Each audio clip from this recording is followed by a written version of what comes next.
Well, Rich Grisham, it's now early February, and after last week where I got to have a discussion on early MLB The Show 17 news with That Sports Gamer and Millennium, now you're back on the Press Row podcast as we get to go into a bunch of information that EA Sports released through their financial report and follow-ups following that.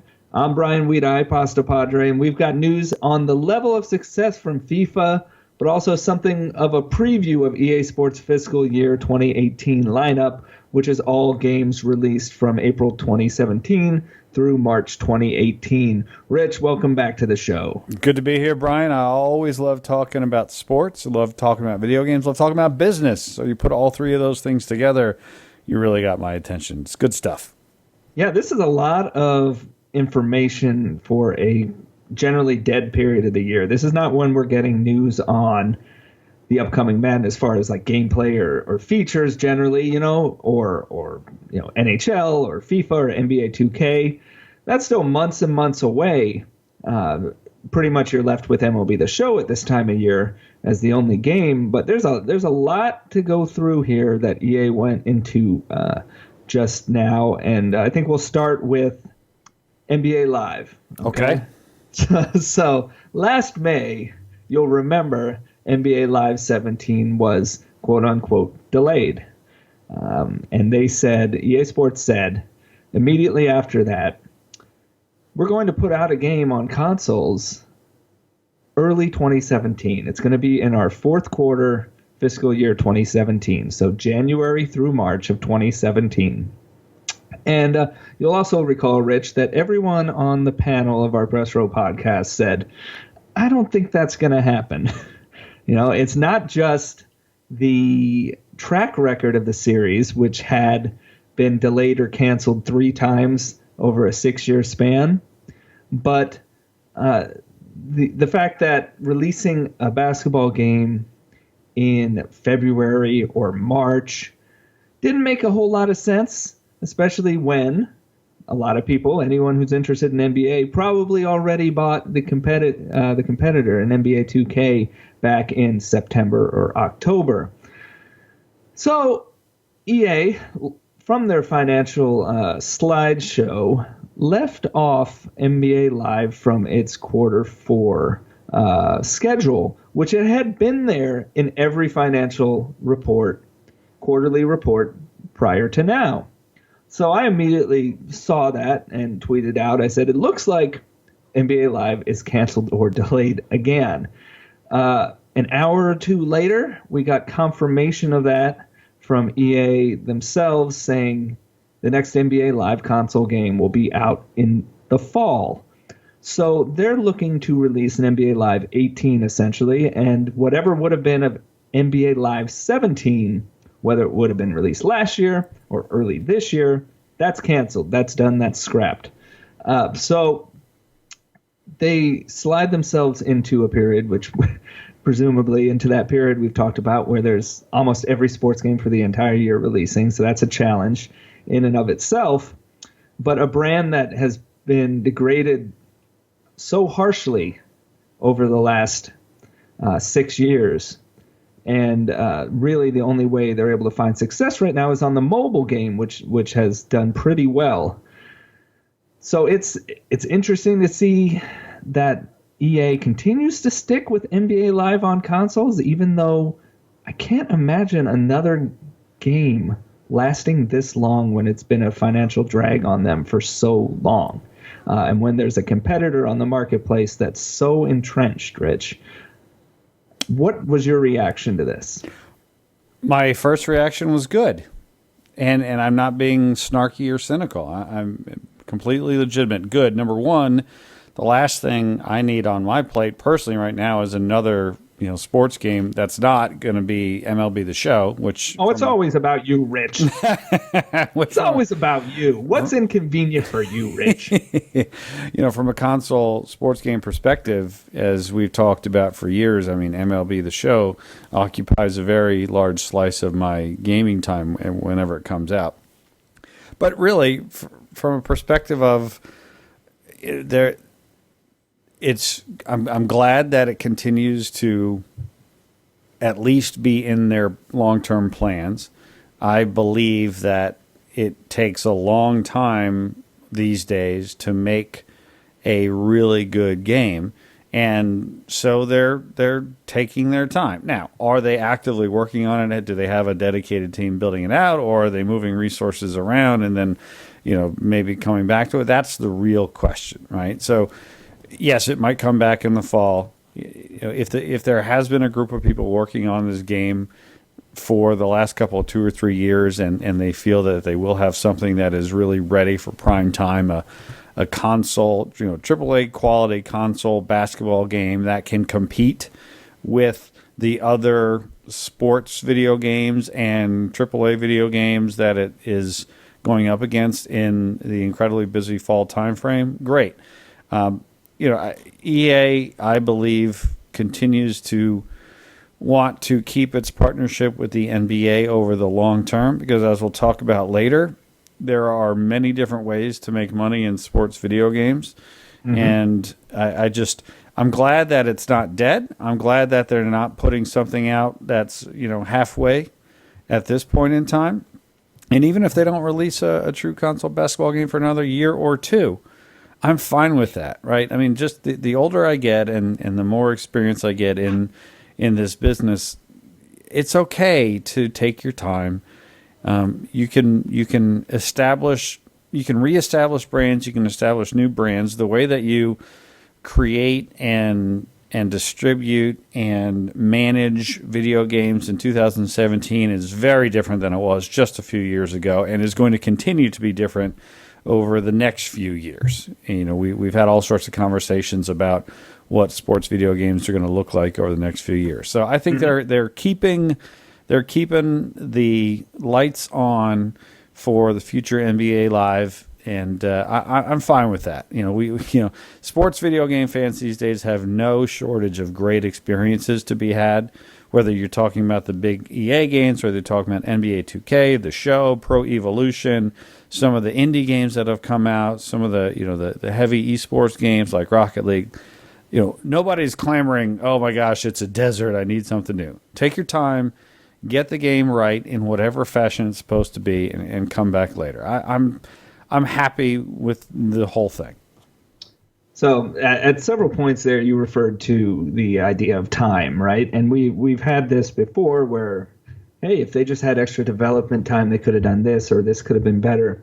But NBA Live's not the only example of this, but NBA Live is one example of this where time doesn't necessarily mean quality. Time doesn't necessarily mean a good product.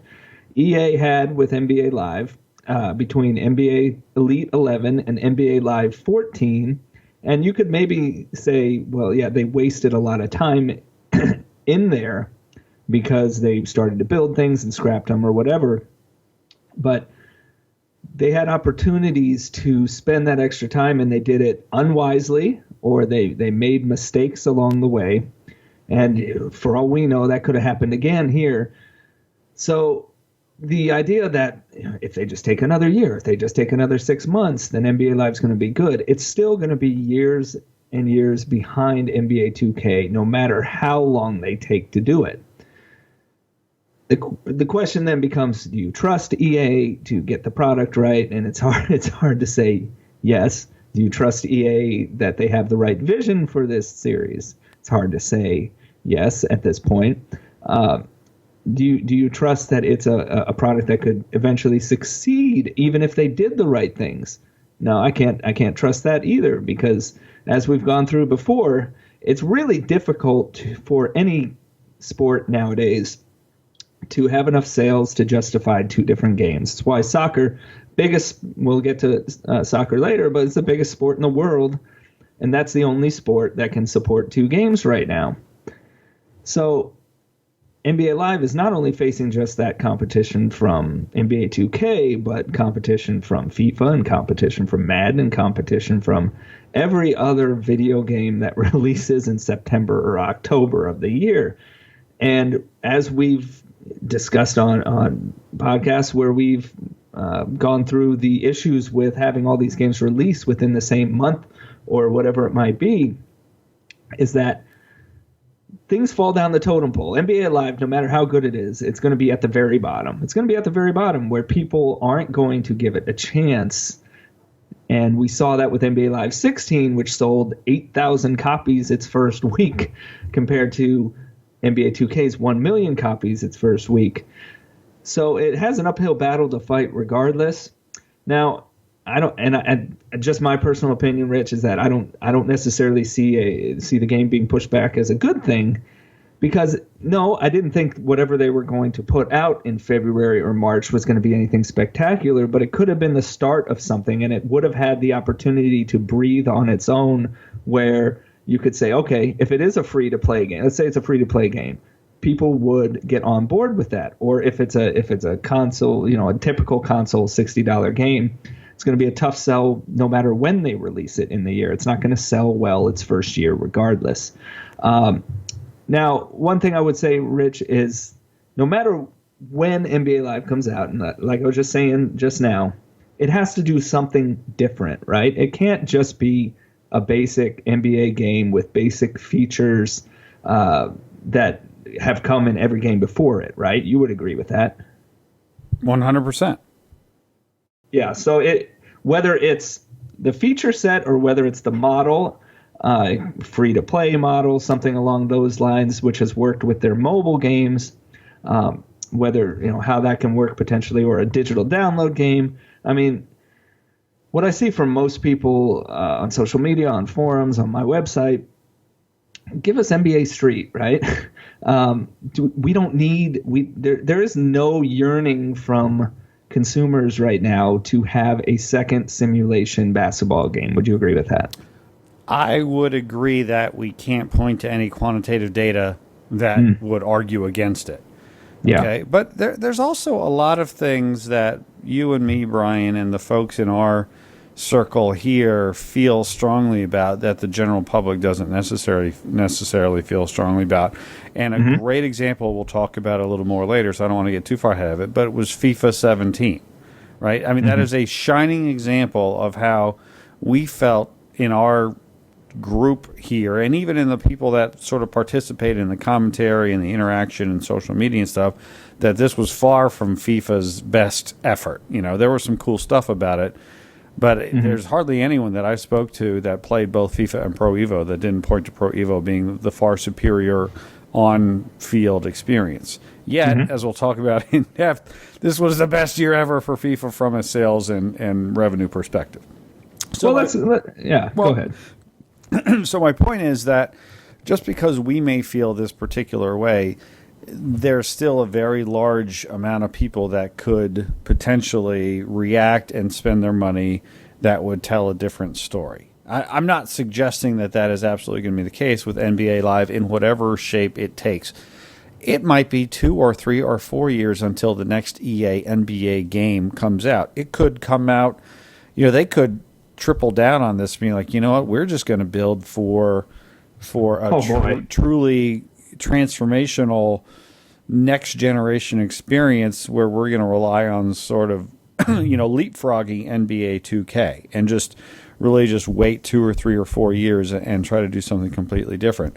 Or they could be like, what, we're not happy with where the game was right now. We need another 3 months, and that's just going to become NBA Live 18. Who knows what they're thinking? Could the general public support 2 basketball games? Absolutely. I mean, you look at some of the most successful games right now. You look at, I think Overwatch has 25 million players. Overwatch wasn't even a thing a year or 2 ago, right? Now it's one of the world's most popular games. Rocket League, has tens of thousands of users.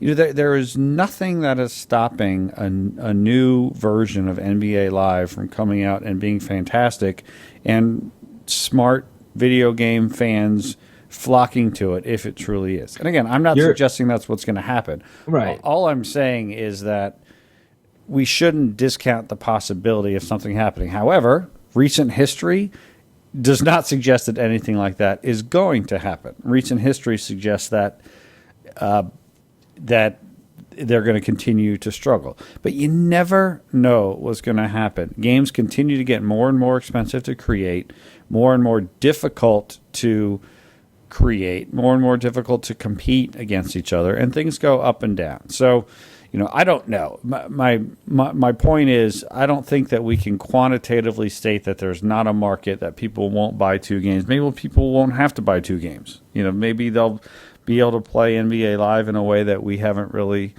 thought about, or maybe subscription or service, subscription service, or free to play. Where if you're an EA Access member, you just get the game. I don't know. Well, we know that the world is changing rapidly, and it's very hard to predict 18 to 24 months out. That's all I'm saying.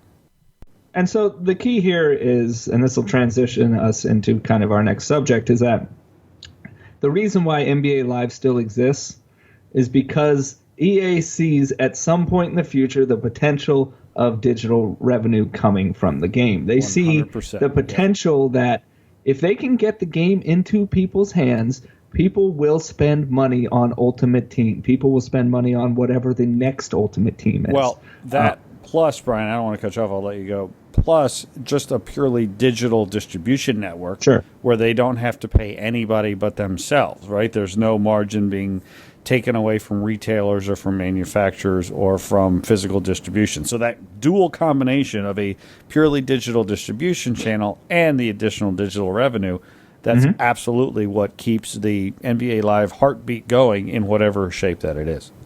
And this is why there are certain sports games that don't exist anymore. And part of the reason is because that potential for digital revenue streams is not the same. NBA is a huge worldwide market where EA could tap into that, where 2K already does. But you see this with FIFA, you see it with Madden, you see it to a lesser extent with NHL and UFC. But Rich, another thing EA announced through their financial reporting was that the Ultimate Team revenue for the year was up. How much up was it? I don't know the percentages, but in 2016, EA made $800 million across Ultimate Team, across their various sports franchises. $800 million. That is 80% of $1 billion in 12 months. And in the year before, it was $650 million. So that is a pretty significant rise. I mean, that figure stuns me. It is unbelievable to consider that almost $1 billion was made in revenue from Ultimate Team. And what's stunning about it, well, there are a number of things. Number one, it is not pure profit, but it is a much higher profit margin than anything else that Electronic Arts produces. What I mean by that is it takes labor, it takes paying people, and it takes paying likeness rights, and it takes money to produce the assets that requires Ultimate Team, but it does not take the creation of a disc and the shipping of the disc to the stores and the paying the store. So the margin on that $800 million is much higher than the margin on your just pure sales revenue from selling the game. And number two, I don't care what we say or don't say about Ultimate Team in a particular year. Clearly, the market loves Ultimate Team, and what EA is doing across Ultimate Teams with all of its franchises, they're clearly delivering something that the market is enjoying enough to spend that kind of money. And then number three, and again, I don't think that enough people that love sports games really appreciate this. I firmly believe that the only reason that we even have modern sports games is because of Ultimate Team. It is so expensive to license these games. It is so expensive to produce these games. And as consoles get more and more powerful, the costs and the time to develop these games rise exponentially. If it weren't for this massive amount of money, I don't know that we'd even have any of these games, because there's really no other correlate to an annual licensed sports game. no other company makes a game every year. Even the franchises that come out every year, like the Call of Duty franchises, are not built by the same studio. They have 3 different studios getting 3 years to build each Call of Duty. It's just it boggles my mind. And while I personally don't play very much Ultimate Team or Diamond Dynasty or any of those others, man, I am so happy that they exist, because there's a reason that I love playing sports games a lot these days, because the core games in many ways are so good, and I think we all owe Ultimate Team at least partial gratitude for that. And it's no coincidence that a game like Madden, EA releases a special digital version, Super Bowl edition it's called, and they pack in with it 5 all-pro packs to open up in your Ultimate Team. Like it not only gets people hooked into the economy of Ultimate Team, the kind of I was going to say addiction, which it does become for some people, but just the habit of playing in this different manner and playing daily. It's very different than just playing when you want to recreationally. It almost becomes like a job. It almost starts to feel like it. But that extends the game's life beyond the end of the season. Like it used to be, Madden would be, okay, Super Bowl's over, Madden it gets traded in or whatever it is. But no, they continue on now, and they continue to make money on a game that they sold months and months ago. MLB The Show continues to put out new content in its Diamond Dynasty mode, even with the next game 2 months away from release. And the MLB season, what's it been over for? Almost 3-4 months. So, yep. It shows that it keeps people engaged. Yeah, it sure does get into their wallets, but it does keep people engaged more with the game. And even if they're spending money, it seems like they're feeling as though they got more value out of the game than they did prior. But then, it just helps to support the rest of the development too, as we've also discussed in the past. Is that, like you said, Rich? Well, if it wasn't for Ultimate Team, at the very least, we wouldn't have as many games as we do now. We'd have just a big 3 or big 4. But that helps really fund the development of those games on a year-to-year basis. And sports game players are smart. They wouldn't spend their money if they weren't enjoying themselves. Well, Rich, I would disagree a bit, because you look at it does have an edge of gambling to it as far as opening packs. Of course it does. What? So, and when I gamble, Rich, do I enjoy? I don't know if I enjoy it. I stress out. You and me both. But look, why is the NFL so popular, Brian? Well, there's fantasy football. Why is the NFL so popular? Before fantasy football, the NFL was still wildly popular, and the NFL became America's sport. Excuse me, not America's pastime. When gambling, because of gambling, right? It's just it's the perfect sport to gamble on. It is, and it's a perfect television sport. But I mean, at its core, the reason that the NFL moved from where it was in the 40s and 50s to the forefront of American sports consciousness is because of gambling. Gambling drives so much about the world of sports, and everybody knows it. That's why there are injury reports every week before the NFL games are played. It's for Vegas, yeah. Of course. And everybody that is affiliated with the sport knows it. Now, I personally, and you personally, don't enjoy gambling, but again, that's our. Oh, I enjoy it when I win, Rich. Oh, and look, when I go to Vegas 2 or 3 times a year, you're darn right. I walk into the sports book and I place a bet. In fact, I was in Vegas. I was in Vegas last week, and I was at the Bellagio, and I put $150 down on the Falcons in the Super Bowl with 3 points. Right. So again, it's $150. If I lose the bet, I'm going to be a little ticked off, but it's not gonna. Oh, no. Not going to ruin me, right? So sports gambling for me, Rich, like you said, is the best form of gambling, because at the very least, if you bet on a football game, you're getting 3 hours worth of Agony. Entertainment / agony. Yeah, exactly. See, You're getting, as opposed to slapping $50 down on a blackjack table Right. and it going in 5 seconds. So I've always thought that sports gambling was the best value. But anyway, that's a tangent we don't need to go into. Right, but my point is that that's exactly why, to some degree, that these modes work so well in sports video games, because that undercurrent of gambling is part of what gets a lot of people excited about it. Now, Get some YouTube views.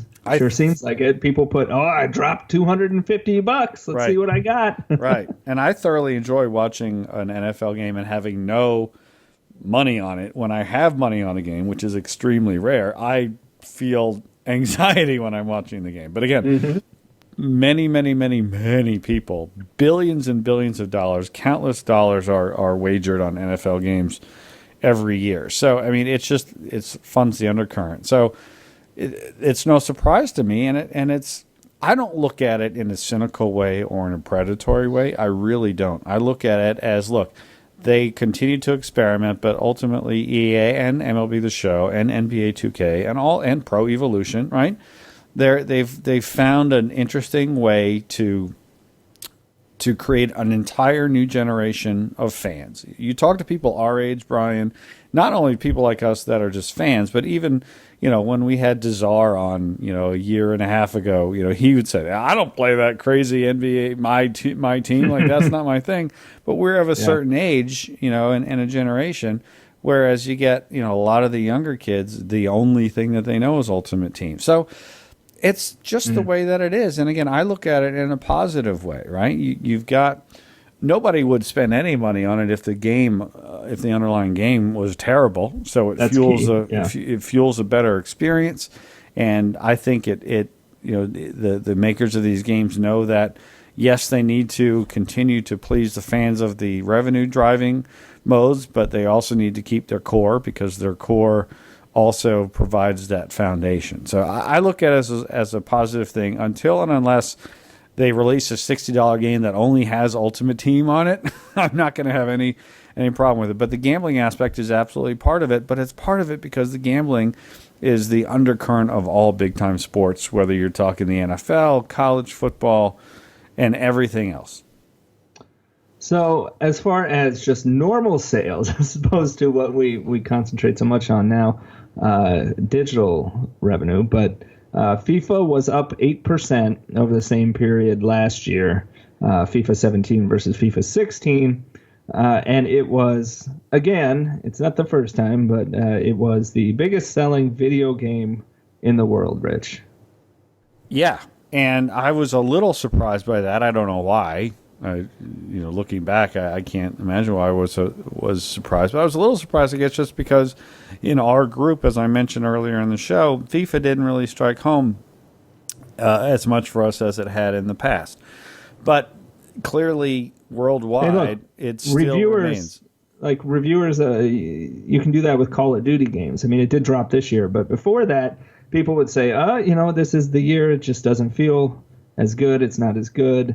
And then the sales kept going up forever, right? Eventually, it might hit a wall, but we also don't have a perspective of these other countries, the way they view the game, and where it continues to sell so well. I mean, it does really well in North America, of course. It finishes in the top 10 now every year, but we don't have the opportunity to see the game from the eyes of those around the world, I guess. Right. But I mean, there's a few things that this sort of, and again, I can't quantitatively say this, but I'm pretty sure that these statements are close to true, if not completely true. Number one, I'll bet you, Brian, that a healthy percentage of the sales of FIFA 17 were from people who buy one or two games a year.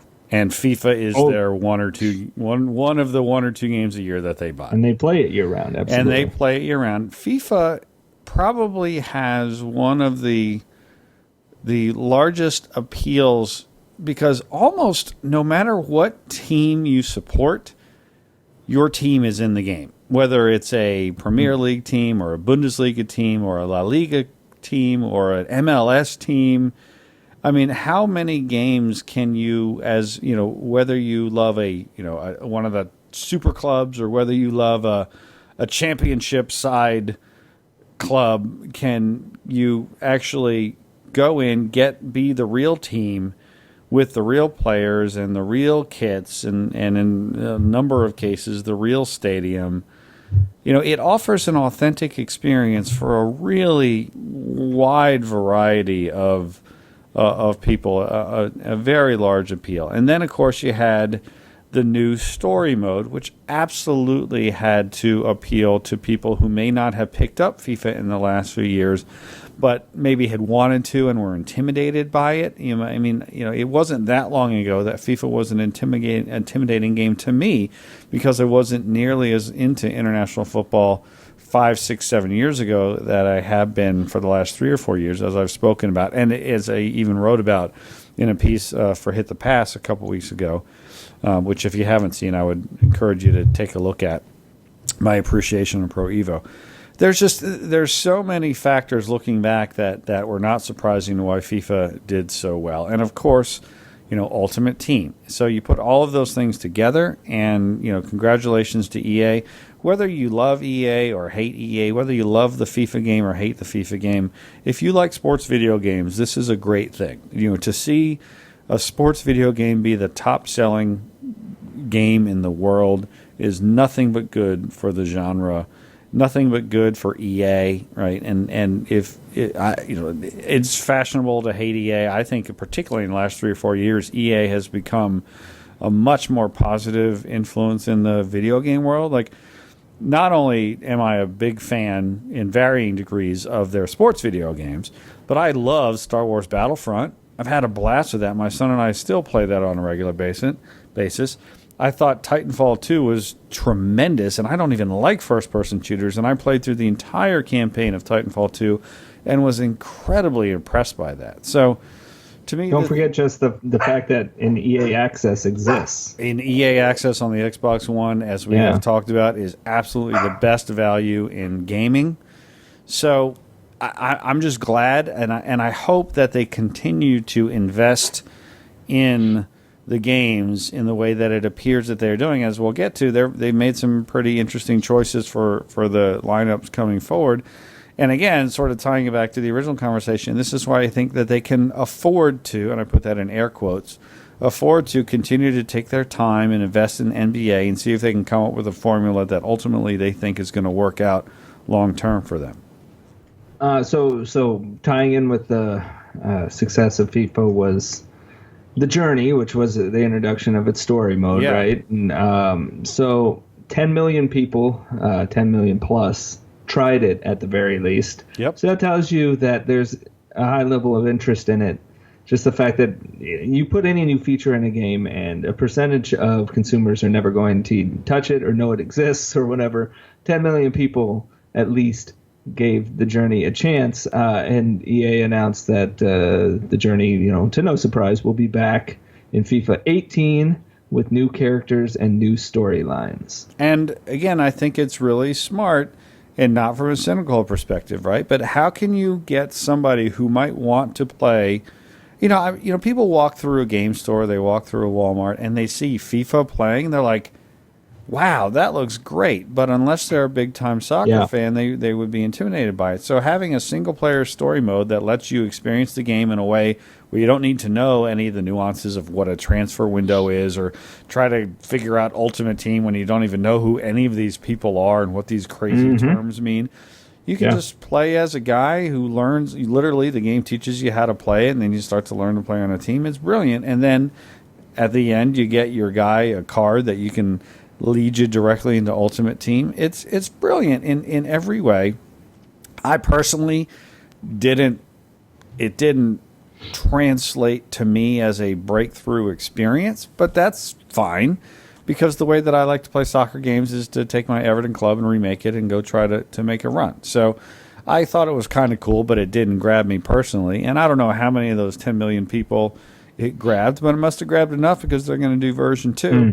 And again, as somebody, with Out of the Park Baseball and Franchise Hockey Manager, these are games that are pretty deep and can be intimidating. A lot of people tell me all the time they want to play these games, and they sometimes have a hard time figuring out how to start.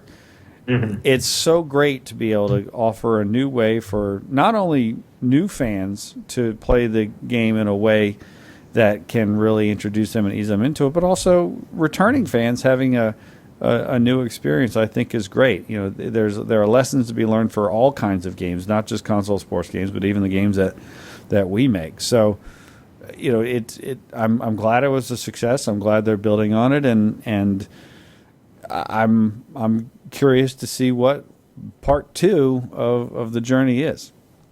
So we might differ on our opinion on this, Rich, but curious just to get your quick thoughts on what you think will be with FIFA on Nintendo Switch later this year, and whether you think anyone's going to have any interest in it, depending on what that game turns out as being, or whatever I'm trying to say here, Rich, is whatever the game turns out to be, will it be at all appealing to either soccer fans or Nintendo fans? Well, I can't wait. I'm going to get it. I'm excited Rich. for it. But again, that probably means that it's doomed, right? Well, this has been the case in the past, yes. Since, I love the Vita, and that didn't exactly work out great. And I love the Wii U, play that all the time. That didn't exactly turn out great.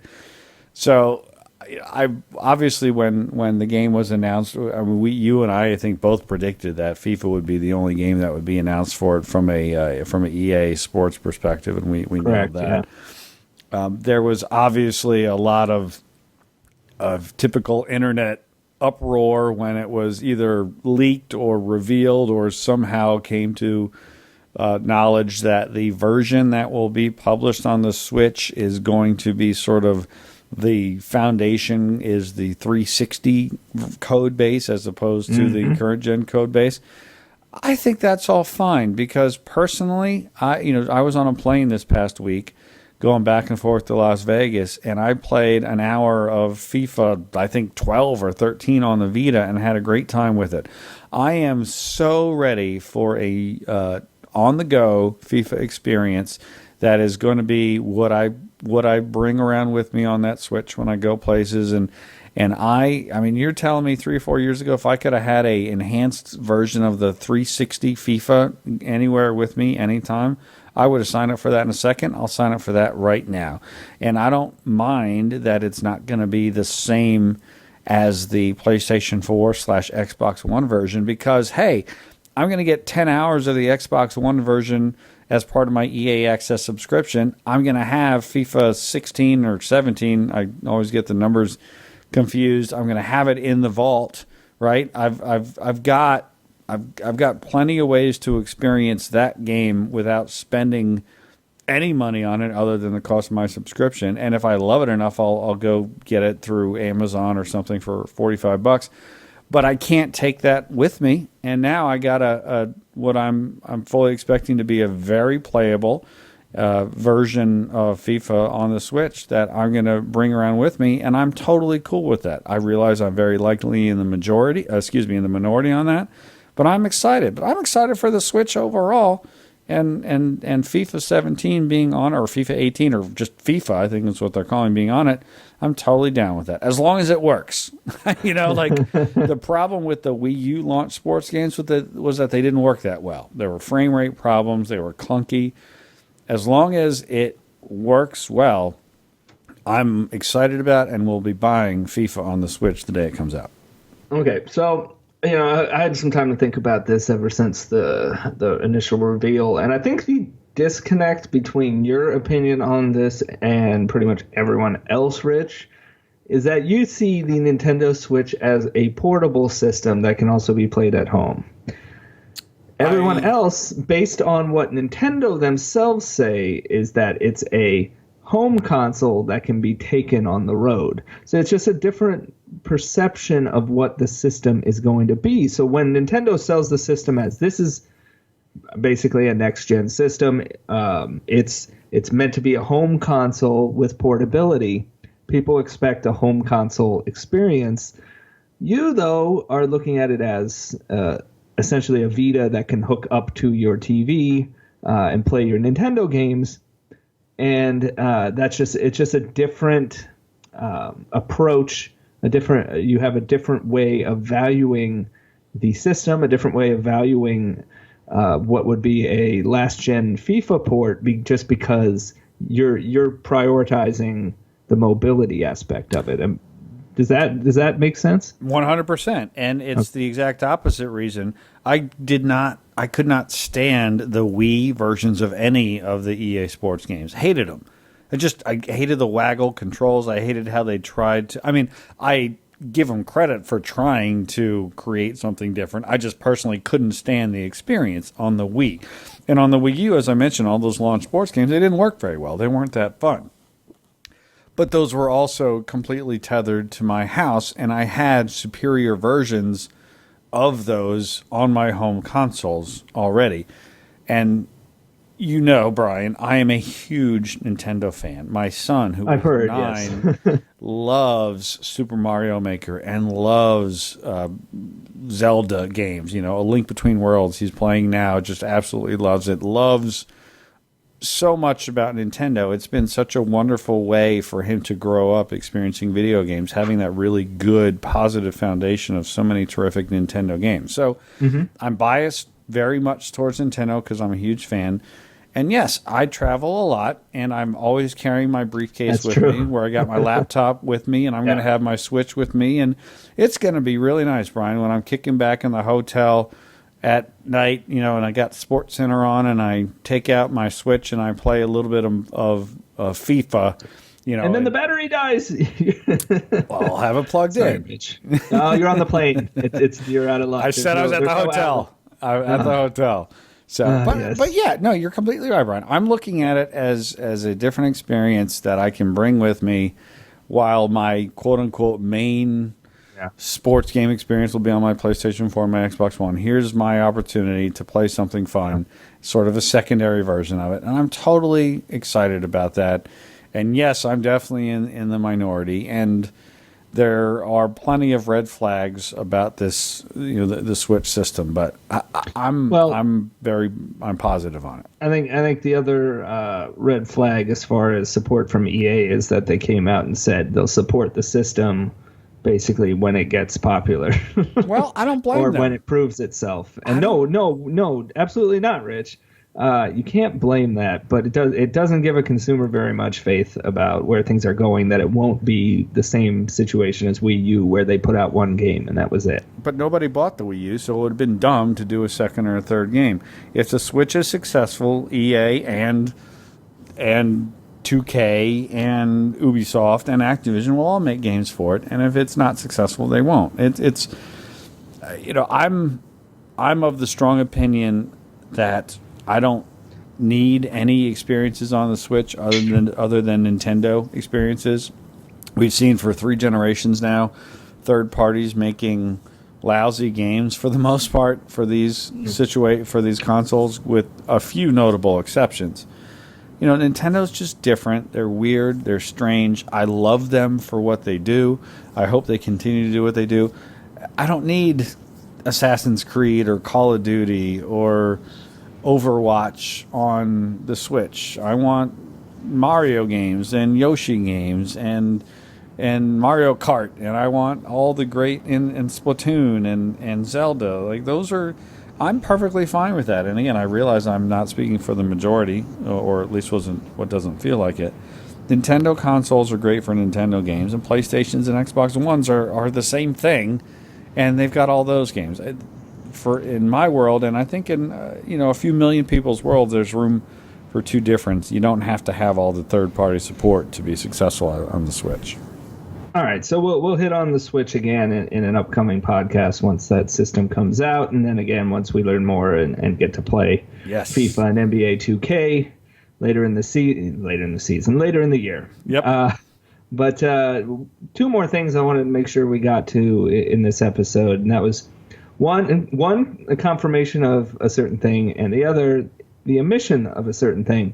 First, we got confirmation, which everyone kind of assumed it was going to happen, but that Madden will be moving to the Frostbite engine next with Madden NFL 18. So I'm curious, Rich, what you think this means for the series, because if we look back on FIFA 17 is where Frostbite was first implemented for EA Sports games, or if you're not counting golf.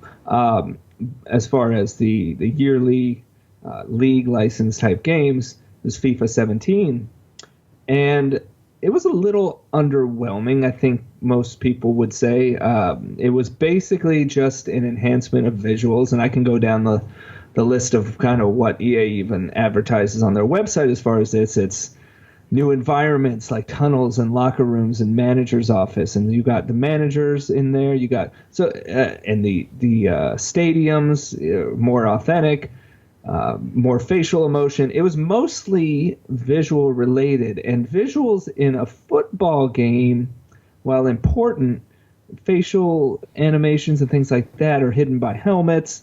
Bodies are hidden by pads and jerseys, and it's not as that level of detail isn't as critical in a football game. Do you expect more out of Frostbite with Madden as far as going beyond visuals, or do you think it'll kind of be comparable to what FIFA got? I have absolutely no idea. I couldn't. That's what I like to hear on this well, podcast. no, I mean, what I'm saying is, look, I played plenty of FIFA 17 and plenty of FIFA 16. I would be lying if I told you that I could point out any real difference. Okay? I've also said many times that I'm not one of those guys who gives a darn about whether something is 1080p or 720p. Like, I don't care. I mean, at a certain point in time, once we went from standard def to high def, it doesn't really matter to me. I'm not that big of I'm not one of those guys. I'm not dismissing its importance because I realize that it is important, but I'm also not the kind of guy who went out and bought a 4K TV either. So my point is, I don't. What it will be, I'll be curious to see are the things that when you play as much Madden as we do, Brian, if there will be improvements in that. For example, will the degradation of the few remaining natural grass fields look better over the course of a game when it's raining or snowing, right? Because they look okay now, but they also don't look real. It's just, when the snow is coming down and the players are trudging through the snow, it's like, oh, you can see the footprints, but it's not real looking. It's cool, but it's not real. Will that be something? Will the crowd look more like real people? I have the big one for you, Rich, as you kind of hit on crowd. The big one is if we don't get real characters, the real football players, and other activity on the sidelines, Rich, Frostbite will be a massive disappointment. So, yeah, people have been asking for that for a decade. Give us better-looking sidelines. That better be one of the things that this delivers, I think. Right. Well, that's a great point, and I want to talk about that in a second. But, with the crowd, right, like, the crowds in the NFL don't jump up and wave their arms in unison at the starts of games. Like, that's just not... This is news to me, Rich. This is what I do at Seahawks games. I wave my arms around wildly the whole game. I look like one of those blow-up things outside of oil change places. Right. And so will there be subtle or even dramatic improvements to the crowds to make them look more lifelike? And again, I'm not a Madden hater. I'm not saying these things are terrible. I'm just like, when you play as much Madden as we do, 2-3 games a week in our franchise, these are the things that you just see.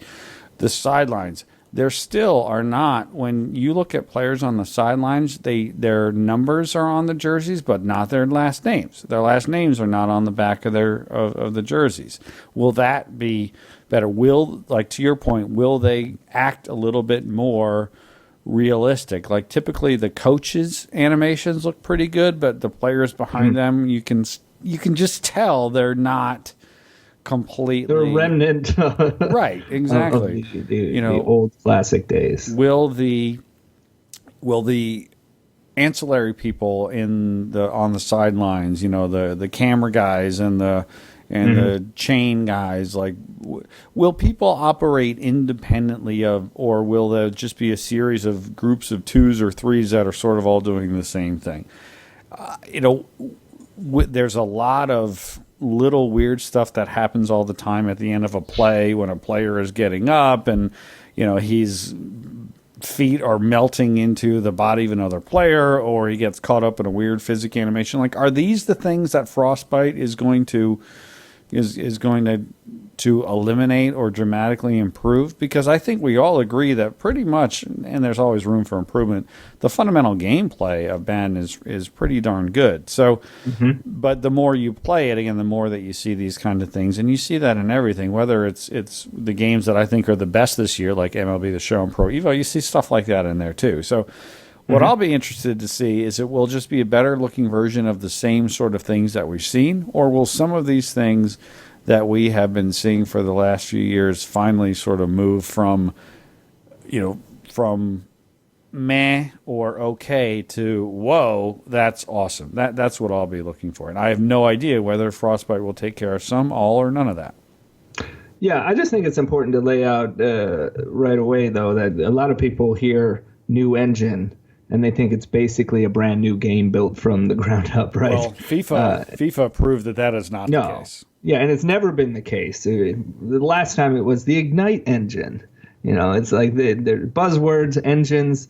They don't, it's not revolutionizing the game necessarily.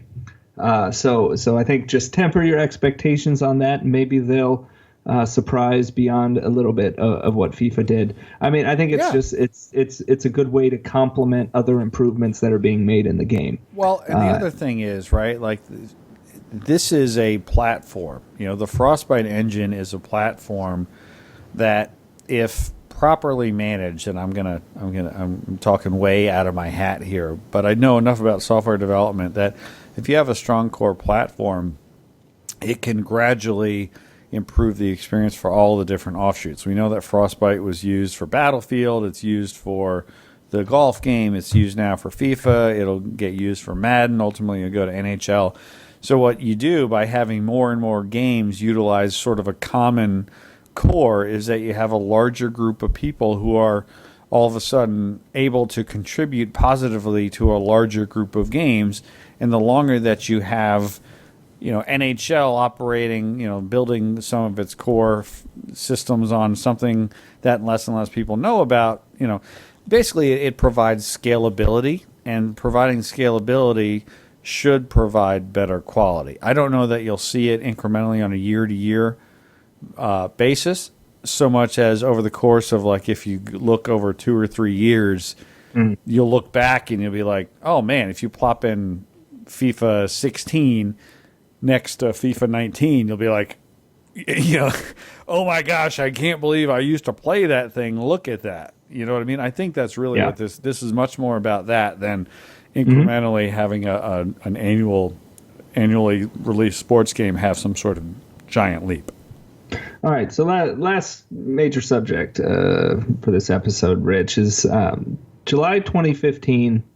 We got kind of the reboot of EA Sports Golf Series with Rory McIlroy PGA Tour. They had dumped Tiger Woods after well over a decade of him fronting their golf series. They were coming off the last generation, where some great games in the last generation, particularly the last Tiger Woods game. And McIlroy was a little light on content, didn't really blow anyone away. It was a little more. I think you're being generous when you say a little light on content. It was. You're probably right. It was at release. It was seriously lacking. They definitely fixed that problem over the course of a year, but when it first came out, it was very lacking in content. Absolutely. So it was a tepid response from consumers. It didn't sell all that well. It also didn't have any digital revenue stream built in, which was a major, I don't know, flaw, or just I'm sure it wasn't an oversight. They just couldn't get it done in time or come up with a way to organically weave that into the core of the game somehow. And there was no mention of a new McIlroy game from EA for fiscal year 2018. That means no McIlroy game this spring, which is when it would have released if they had stuck to the original plan of every other year. If you remember, Rich, it was McIlroy will be 1 year, UFC the next year, golf fighting essentially was the plan. It looks like no McIlroy game this year. The other factor into why that could potentially be is that there's now a pretty good competitor on the market in Golf Club, which also has Golf Club 2 releasing this year. So not only was EA facing a decision on the brand and how to better monetize it post-release, but they also have another game on the market that was kind of cutting into their market share. Any thoughts on this? I don't know if it's a decision to shelve McElroy or push it back or reevaluate things, but it's definitely not going to apparently release this year. Yeah, it's really, really interesting. So for years, Brian, we talked about how we found it strange that there would be a new golf game every year, right? Like unlike team sports, unlike the NBA, the NFL, the NHL, baseball, and so on, you don't have new rosters, you don't have new rules, you don't have new teams or relocated franchise, you don't have new stadiums. Golf just didn't lend itself very well to an annual release. Now, for a while, they did it, and it worked out fine, but eventually it feels like it just kind of caught up to them to where there's just not, for whatever reason, it just doesn't make sense to release it every year. Now, there's other aspects of it too, right? Like for some years, there was a big thing in PGA. Like one year, the big new thing was the Masters, and that was obviously hugely important. The Masters is by far and away the most important event in golf, and I mean, it's not even close. Like, there's really, there's the Super Bowl, there's the NBA Finals, and then there's the Masters. I mean, even if you're not a golf fan, you have to understand the amount of revenue and prestige around the Masters really dwarfs almost anything else. And so they lost that. They lost the rights to that after having that for a few years. And Tiger Woods, as a individual, was one of the world's most popular people. And, of course, he has, as all athletes do over time, faded. And, yes, there's interesting new characters, interesting new golfers in the world. Rory McIlroy is not a tour de force. Dustin Johnson is big. Jordan Spieth is big. But these guys don't have the personalities like a Tiger Woods had.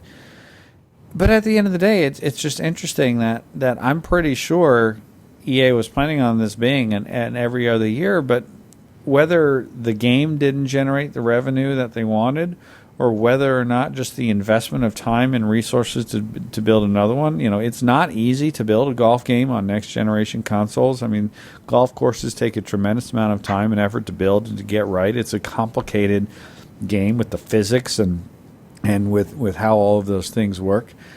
But I think really what may, and I don't use the word lightly, but what may have ultimately killed PGA Tour golf for EA, and you alluded to this earlier, there's not an ultimate team. There's just no ultimate team for this game. And it's very difficult to make the kind of money that you need to make if you don't have the additional revenue. And my go back, Rich. Sorry, I was just going to say, go back to all the Tiger Woods games through the 90s, through the 2000s. They sold additional courses, and it was usually like $50 worth of courses or more every year. So it was an ultimate team, but in 2016 and 2017, people aren't going to buy downloadable content like that anymore. So they definitely had to come up with a different model of making extra money, and it looks like maybe that's the struggle that they've had. You're right. Right, and so because they've had so much success with the team-based sports, I'm sure they just sort of looked at it. I'm sure they want to make the game. I mean, again, EA Sports, they have publicly said, we want to make everything, right? We want to make baseball, and we want to make golf, and they want to make tennis, right? Tennis is another one. They haven't made a tennis game in several years because tennis. I'm sure the same thing, right? Like tennis and boxing. Right.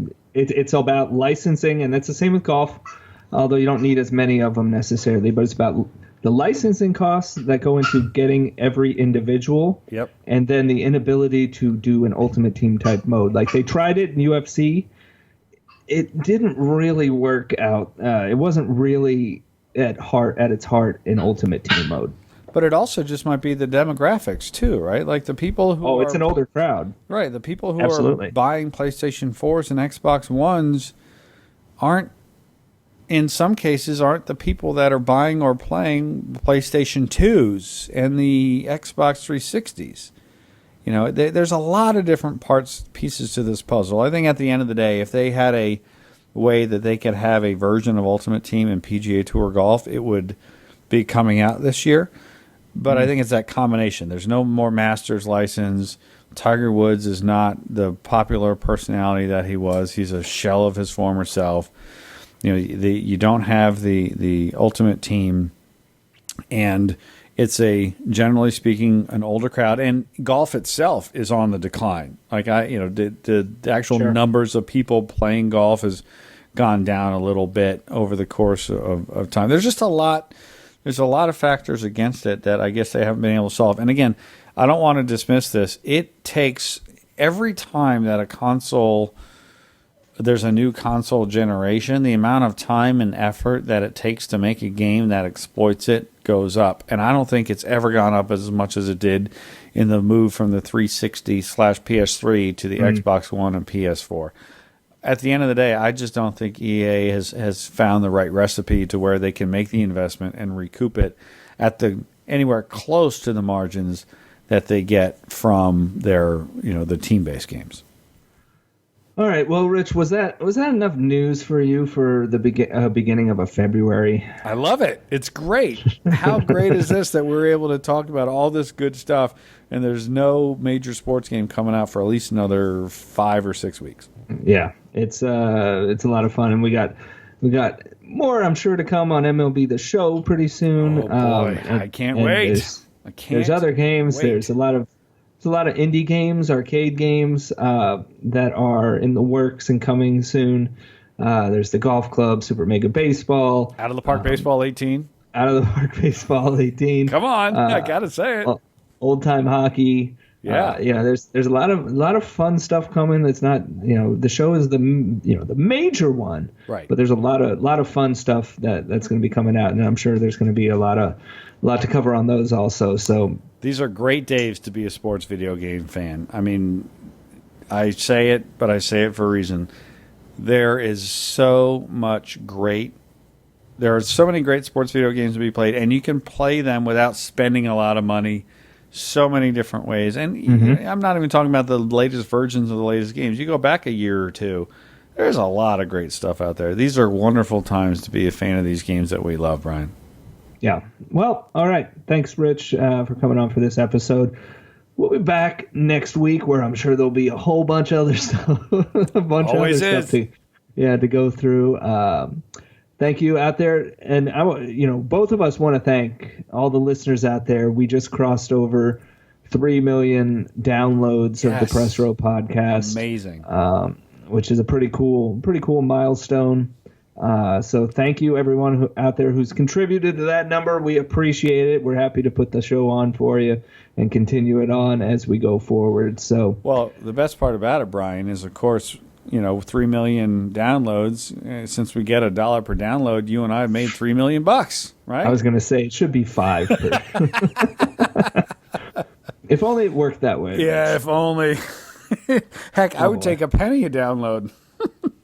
Jeez, that's cheap. That's just cheap. Don't sell yourself short. But seriously, thank you to everybody. 3 million downloads. There are very few shows of any type, whether you're talking podcasts, television shows, very few media productions of any type that can make the legitimate claim that they have been listened to or watched or viewed 3 million times. It's unbelievable. Thank you, everybody who has been listening to the Press Row Podcast, whether you just started or whether you've been with us since the beginning. Thank you very much.